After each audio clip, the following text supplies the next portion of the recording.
thin ones and quick. You don't want to spend too much time on cane when you're about to just throw it in production. So you want it to look clean but fast. So I just put 4 lines, grab, rod, pony up. You don't want to spin this until everything starts glowing red, including the clear under. If you start spinning too soon, it's going to be, your outside lines will get too close to each other. So now that it's red, I can spin a little bit. Now you're just trying to get evenness. This initial spin while I'm like pushing together still is me trying to get evenness on the outside. Get it even, nice and smooth. Now I'm getting the heat. Now I'm really stretching and spinning opposite. My left hand spinning up, my right hand spinning down. You just get that stretched out. At the end, you can pull harder and stretch and spin. Get a lot more out of it. So, cane number 1. Simple, easy, but very elegant looking. Cane number 2, we're going to peel all of that black back off there that was on there. We're going to put one stripe of black down one side of this thing. A good thick one though. We're only going to go about half the distance of the last one. We're going to go right there and then peel it back off. Now we heat the rod after your color. So heat this part here. Heat it up. Grab this with tweezers and just fold it back over to itself so the clear is sandwiching that color. Now we just punny back up to the outside with something. Punny to the opposite end and then peel this off. When I peel this end off, I want to take this whole cane, I want to set it down on something and pull down so it touches and then pull it off.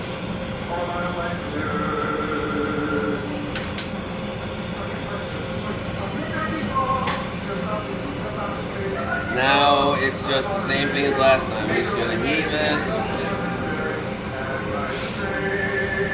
Get it all glowing red first, and then start spinning in the middle. You can squish this together if you want, a little bit, it'll be a little easier, but you don't have to. I'm gonna start spinning this one in the middle, and then spin it, the spiral to the outside edges, lining up like this. So lines itself up and pushes that air bubble all the way out to one side. Just trying to get even again.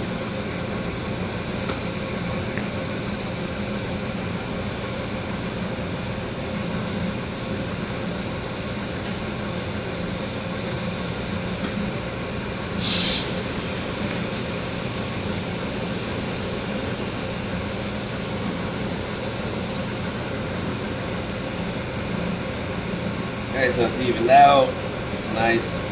Now all they gotta do is heat and spin.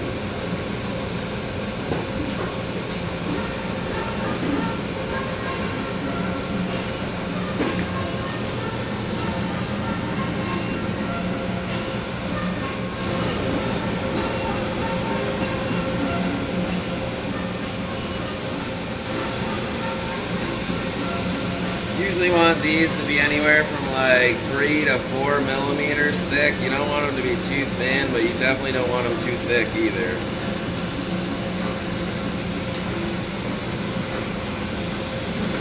So I don't like that first part of the cane as much, so I'm just gonna pop that off to the side. Alright, one more. We're gonna do this.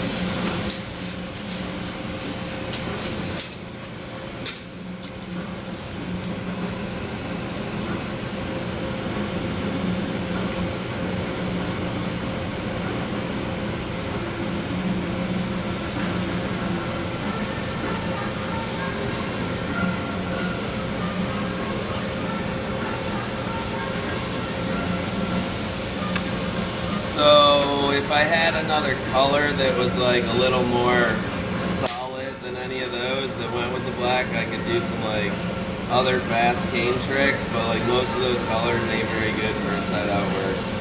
So I'm going to just show you this trick with clear and black, but imagine this rod in my left hand is another color, not clear. So take like any other color or any other, you can't use clear, it looks cool too. And you just heat up 2 lengths of it to where they're both getting like floppy. Then you're just going to set them down and touch them together. And then just start spinning them. So this is just like a super fast way to get a cane that's like, honestly, relatively fucking cool. Hey, do you know how to do the thummies? What's up? Jason, do you know how to do the thummies? The thummies? Yeah. Yeah? Yeah?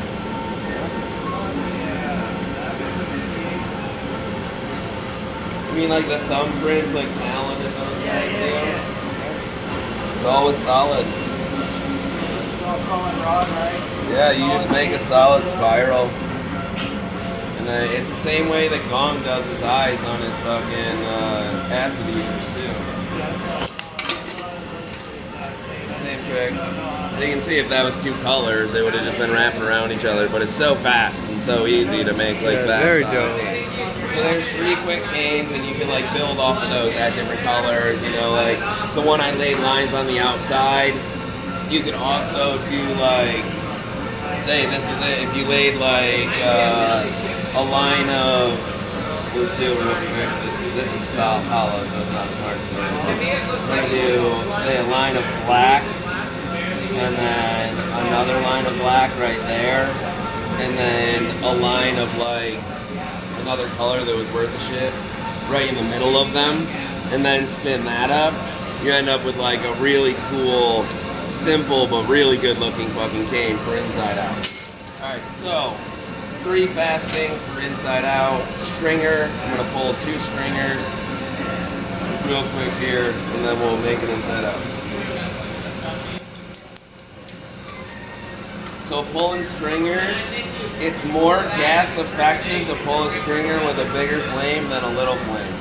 Because you're heating it up so fast that you actually get like, it takes so much less time that you're actually like saving a slight bit of gas. And I used to spend 1 full day every single week pulling out stringers and cane work like this. So I like have a good idea of how much I used to use. Get a stringer nice and hot. Make sure that you pull it evenly.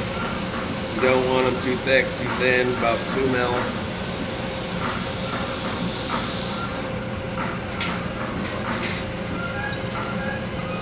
You probably actually only need 1 stringer. That's probably enough. We're gonna do 2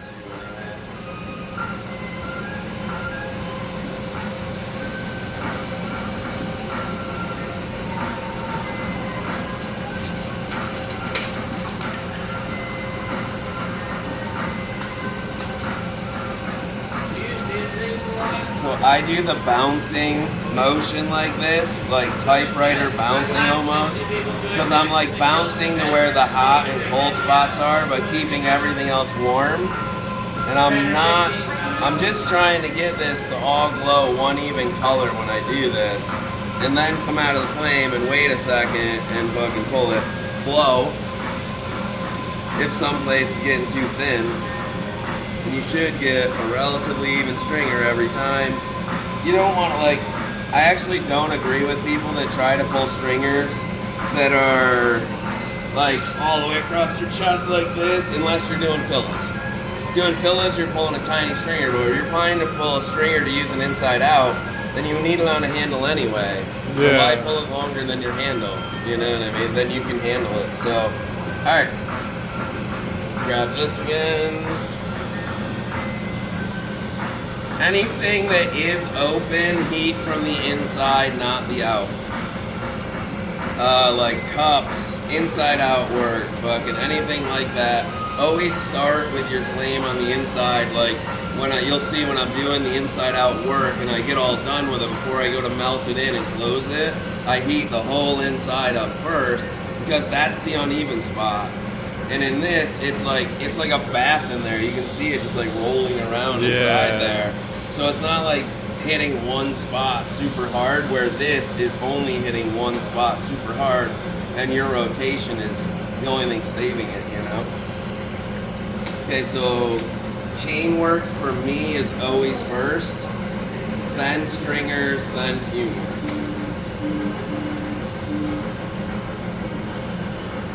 Unless you're doing the space tech with the fume, then you want to fume it and use black behind it. Maybe we'll do a little of both so you can see what it looks like. So we're going to use a tiny bit of each one of these canes so you get to like see what they look like in there. We're going to do, my formula for inside out spoons and shit is I do sectors of 3. So I'm going to do 3 lines of cane work from the back all the way to the front. I slightly spin as I put this in, so it tightens it up. There's that cane.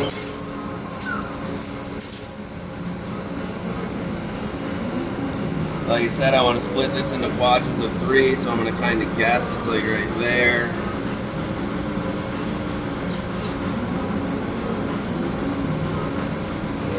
That one in there.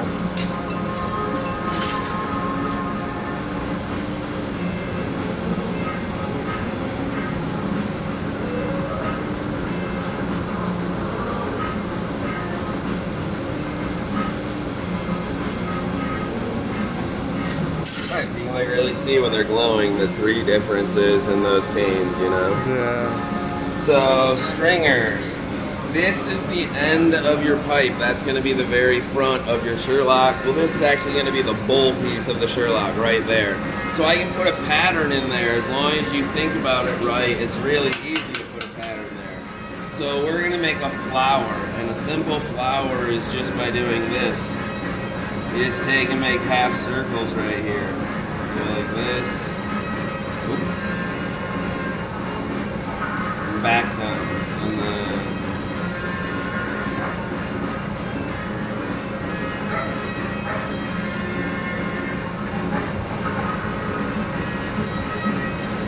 so you just make like little half circles. Now I'm going to do some squiggles up inside of there.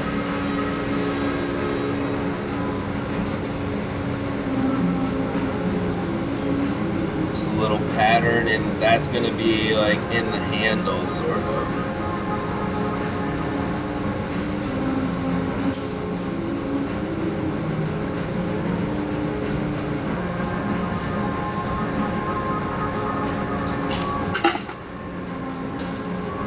So to get my curves, I'm turning my rod.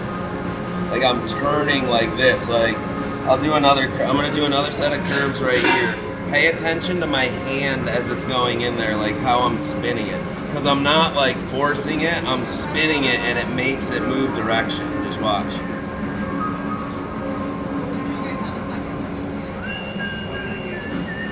See what I mean? See how it does that? So it's like I'm spinning the rod in my hand. And if I spin it one way, it makes me go that way. If I spin it the other way, it goes the other way. It's very subtle to see, but it's happening the whole time. Okay, so just like before, you want to heat everything up to a glowing red.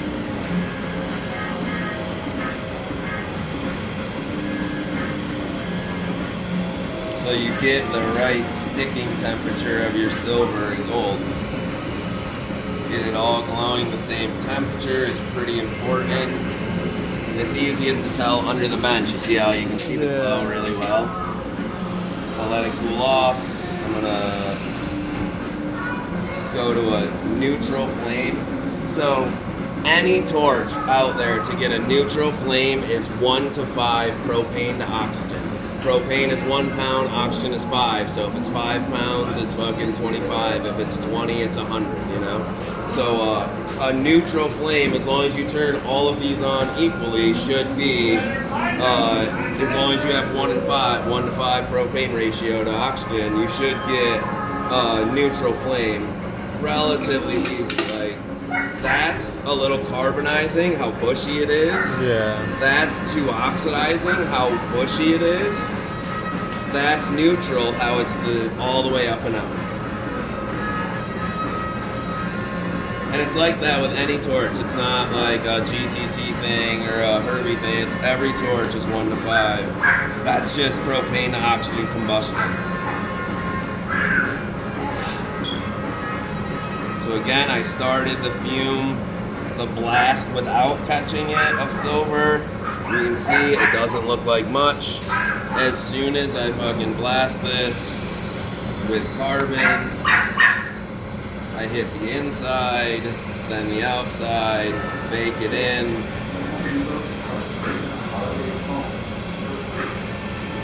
You want to get it glowing red on the outside after you carbon it.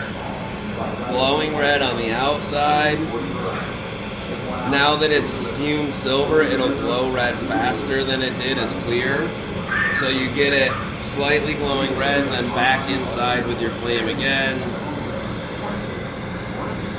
Get that color to go back to the see-through-ish that I was talking about, and you can see again, I can hit it way harder, but you can see where the whitish is going to start coming out. You know what I'm saying? Yeah. So I can hit it more in here to get rid of some of that, but I can use it to my effect as well. But you can see, like, it'll go right away if you actually hit it with the right flame. Now you can see where the silver all disappeared too, you know what I mean? So you can use that as effect. So like I just did that, now everywhere I gold fume it is gonna be like, you know, showing up better where there's not that haze. Yeah.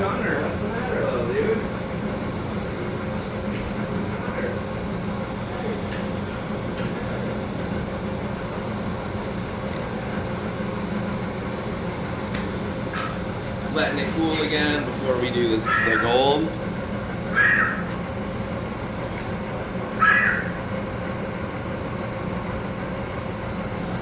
Gold is a more oxidizing flame for me to get the look that I want. I want more oxidizing than I do carbon. So I'm actually gonna go, it's like just on the other scale of it though. You're not like, you see how it's like doing it a little bit, but it's like still trying to go long. So I'm like just barely on the oxidizing side. Then you do want to catch the first blast of gold. You do want to catch the first blast of gold. You don't want to catch the first blast of silver. You do want to catch the first blast of gold. And why is that exactly? Because silver, when it explodes off, puts way too much out instantly. It's okay, like that's when way you'll see the little overbearing. actual specks on the glass. Of Exactly. It's Okay. way overbearing. It's literally an explosion when silver goes. Like, it's a micro explosion. It's literally hitting stuff all the way over here and shit. So gold doesn't do that. You see the difference though? Oh yeah, nice. Okay. So yes, you want to fume. You want to not catch the first blast of silver. As soon as you see it do the explosion, you start catching the silver. Gold, you want to catch it from the get-go because there is no explosion and you don't want to fucking waste, you know, $1,600 fucking ounce product. Yeah. Are you shaping that into a pipe? It's going to be a sherlock Okay. in the long run here. So do we have, what is this? Didn't have to go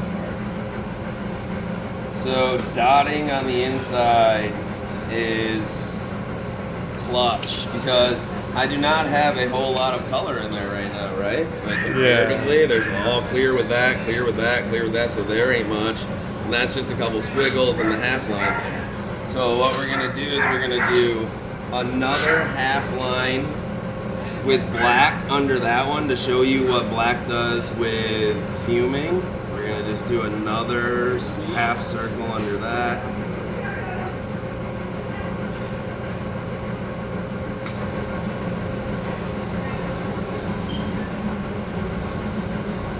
So now that there's fume inside of this piece, if you hit it with the wrong flame, you can fuck up the silver or the gold. You don't want to hit it with too oxidizing of a flame because you're going to fucking fuck up your silver. You don't want to hit it with too carbonizing of a flame because you're going to fuck up your gold. So neutral flame is the key for when you're doing dots, and move methodical, like move like purposefully. I have the flame heating my inside. It's not right down in there. So I'm preheating this dot. I'm gonna come out of the flame, dot it, pull back off, and then just melt that tag. So that way I'm not fucking up my fume. I'm keeping it warm, and then up inside, smear, pull off, melt that tag. So once you get good, you can start doing it in the flame, off in the distance, and move faster. You know, you can just start doing it like this, where it's not fucking with anything, but I'm actually laying the dots in there relatively quickly, you know? Yeah. And these, like, you ain't gotta worry about whether they look perfect or anything. You're about to melt this in to be mega thick. It's gonna just be a dot that comes out at you, you know? Yeah.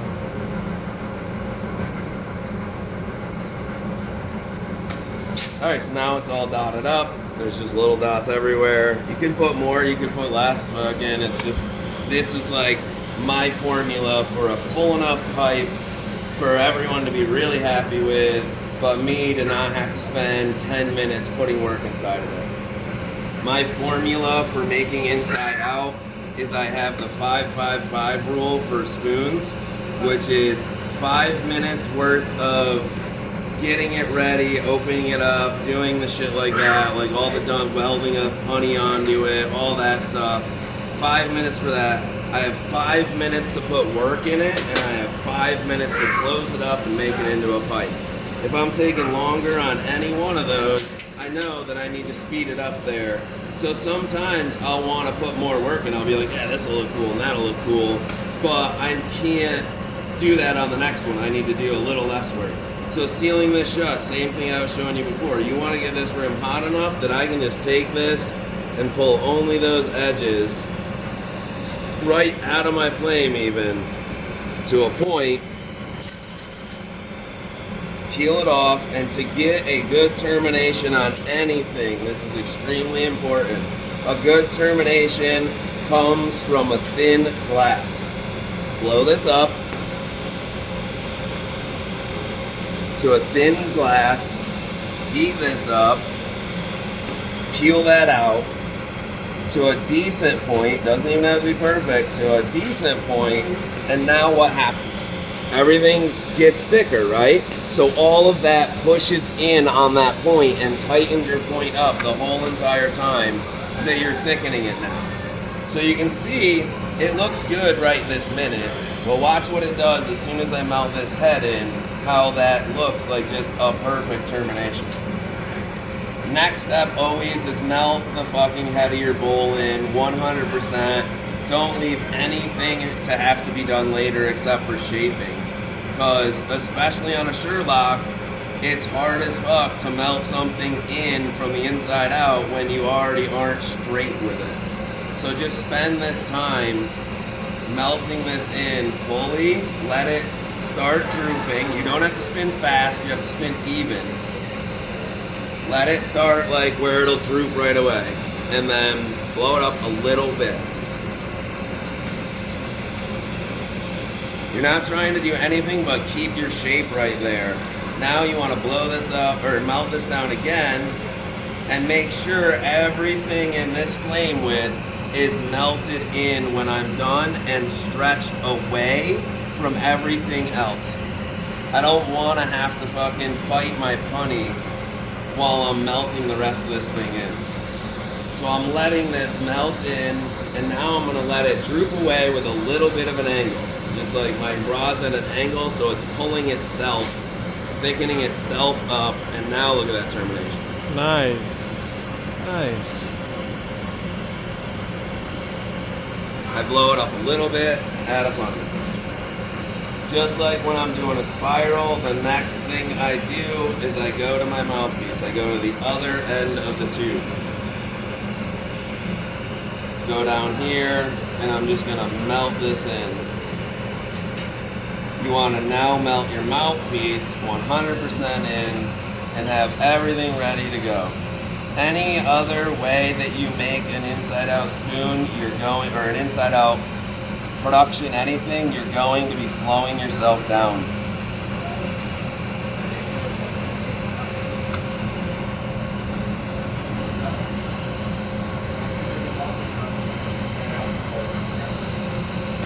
Alright, so I'm roasting this thing now. Because this handle is so far away from the rest of that, I am not worried about this thing melting my handle. So I can just, this is literally just like chilling there. You know, I'm like doing barely nothing with that side, other than letting my hole close. That's all I'm doing on the left side. Trying to keep up and not let the hole close. I want to marver a little bit now. You're not marvering to squish it, you're marvering to cool your outside skin. So when you blow in it, it doesn't blow up as big. And if you were to just blow that up right then, your outside skin would have stretched as much as it would have inside, and it would have been way bigger of a blow. It would have melted in fine, but like you don't need to do that. All you're trying to do is melt stuff on the inside in. So your outside is, like honestly, your outside heat is almost irrelative. It's not even relative at this time, because if it blows up too big, it makes the inside harder to melt in. So I'm gonna put a skin on it by marvering it. Then everything inside's still hot as fuck. So when I blow it, I'm actually blowing it into that glass instead of just blowing it up. Like that still blew up pretty big, but if I hadn't marvered that outside a tiny bit, it would have blown up twice as big, twice as easily, and it just takes more time to melt back down then. So on anything that you're melting in, if black is in the picture, it takes about 2 to 3 melt-ins to really get that shit to go in. And you can see how my handle's starting to get a little thinned out right there. This is where I'm practiced and I'm not worried about that. If it starts happening to you, the way to fix it is just marver that all down, thicken that all up, heat this spot lightly. You don't want it much, and push in, marver it into this, so now that clear becomes part of that clear, and blow it up. And you're back to having like a strong thing that's not stretched again. You can go with a much hotter flame than what I'm going with here, which would be this. So now the mouthpiece is almost melted in on this, so I'm just gonna start like getting that heat to soak that way at the same time that I'm trying to finish melting that in. Because heat travels if you pull it. Like I couldn't get this heat to go all the way to that head by just heating the head, but if I heat that up and then I heat this up, it's pulling that heat with me, which makes it melt faster. So you want to like use that to your advantage. Once you have a spot hot, pull that heat around. Marver it down, make sure that you don't get stuff too big by centrifugal force. Centrifugal force spreading stuff open is your worst nightmare when it comes to anything bigger. So learn how to do it when you're earlier on. I'm gonna do the same thing. I'm gonna jack this thing down to get my line, because I know from those squiggles forward, it's definitely melted in. I'm gonna do it right there. Now, you see how much of a difference I just made with my thickness right there? Just that one stupid move. That makes it so much easier for me to do all of the rest of this Sherlock work. Because now I can get this part away from all of that. It's so thick that you can roast this spot now. And you need to get inside out work is the hottest glass that you need to work with in glass blowing. Everything else should be way, way cooler than what you're doing than inside out. But inside out work, you should be able to get this thing so fucking hot that when you stop spinning, it just fucking almost falls off. And then when you pin it the other way, it goes back to itself. Like, inside out is fucking hot shit. Now we're gonna stretch this out.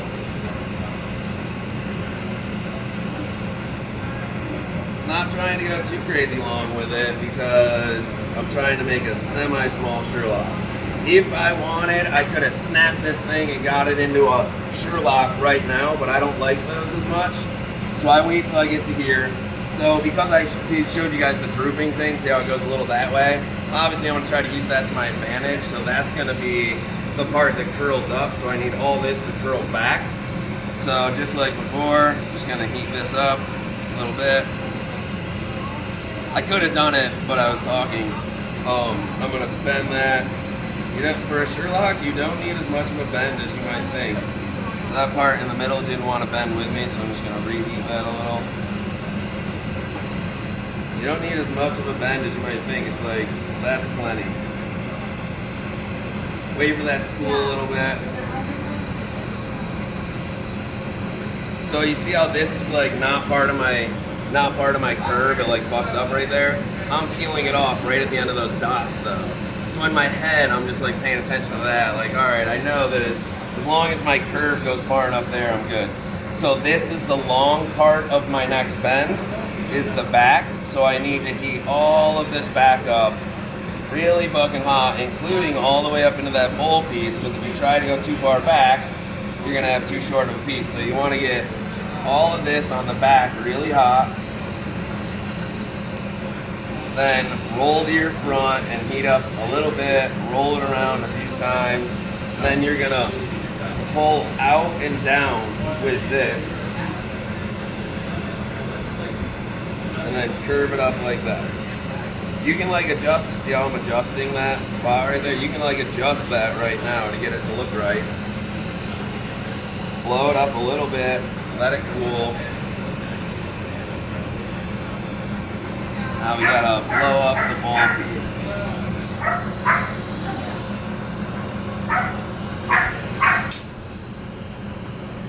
So, blowing up the bowl piece, there's only two things you really gotta be careful of because you already melted it all the way in. If you hadn't melted it all the way in, you have infinite number of things to worry about, good luck. But as long as it was melted all the way in, there's only two things you gotta worry about. Not heating your bend up and making it bend again, and not blowing it up so much that it touches that stem. Besides that, pretty fucking self-explanatory. You're just heating up a nice melted in end, getting it all warm on every spot, making sure your glow is even all the way around. That's what really matters.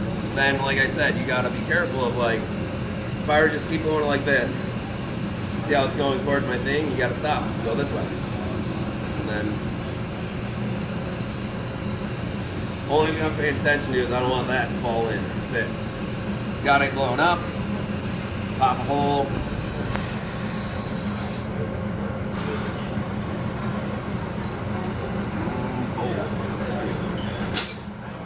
My homemade bowl push.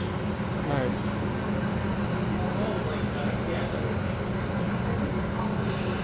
So for the most part, on sherlocks, on spoons, on anything, if